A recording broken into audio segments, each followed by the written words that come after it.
Hi there. It's January the 29th, and we're continuing our journey through the good news of Matthew, and we're in chapter 19, and we're looking at verses 13 through to the end of the chapter. So continuing the theme that we started the chapter with on children and their place in the kingdom of heaven, there are some parents who want to bring children to Jesus for him to lay his hands on them and to bless them. But the disciples decide that this is too much for Jesus. Jesus is too busy with the grown-up stuff, with the real stuff of life, to be bothered with children. But Jesus says to them, don't stop the children coming to me. Let them come to me, because this is the kind of people that the kingdom of heaven is about. The kingdom of heaven embraces all ages, all generations, and it isn't about powerful people doing powerful stuff and doing actions and achieving success. It's about people, it's about who they are, it's about the blessing of all, from the smallest to the greatest, from the youngest to the oldest. We need to remember this constantly when we're thinking about church, because it's so easy for us to get caught up in the mechanics of church and in the power of church, and to forget that our communities embrace everyone, including the youngest, including the oldest. Then a young man comes to Jesus and asks Jesus some questions. He's searching to be righteous. He's searching to be ready for the kingdom of heaven. And so he says to Jesus, what should I do in order to inherit the kingdom? And Jesus says, obey the commandments. And then the young man asks, which ones? As if there were special ones he should obey. Jesus names a few. Don't lie, don't steal, honor your father and mother. He says, well, I do all these things. I've done all those. Jesus said, then reads into his heart. Jesus looks right into the depths of him. And he says, there's something else you need to do to be complete. The Greek word there is teleos. And it's this Greek word that means mature, grown up, whole, complete, living fully for your purpose. Because Jesus has realized that something that's blocking this young man is his riches, is his possessions. They're stopping him really being wholehearted for God.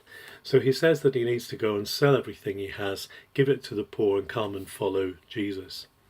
This is hard for the young man because he has so much. He goes away sad. We don't know if he does come and follow Jesus, but the impact that this has on him gives him a great challenge. And his disciples, Jesus' disciples, are then concerned because they say, well, how can we be saved? How is it possible if this young man who is so seeking after the commandments, how is it possible for anyone to be rescued? Jesus says, yes, it's hard for rich people. It's hard for those whose riches have hold of them to encounter and to get into the kingdom of heaven. It says it's easier for a camel to go through the eye of a needle, thinking about the little gate beside the main gate that people would go through. It's easier for a camel to get through that little gate than it is for a rich man to enter the kingdom of heaven. He then says, but don't fret about it. Don't let it upset you, because God is able to do things that man can't. With God, everything is possible. And please don't let this put you off. He says, in fact, when the Son of Man comes at the rebirth of all things, you will have your place in heaven. And actually, the fact that you've left all to follow me will be restored to you, and more over, because you've chosen to put Jesus first. Jesus uses, towards the end of this chapter, an interesting word. In Greek, he uses the word palingenesia, or palingenesis sometimes it's used, meaning the again birth, the birth again. And this seems to indicate, or this indicates, that Jesus foresees there being a restoring, almost a recycling of the earth in the final thing. Jesus doesn't foresee a burning up of everything, a destruction of everything.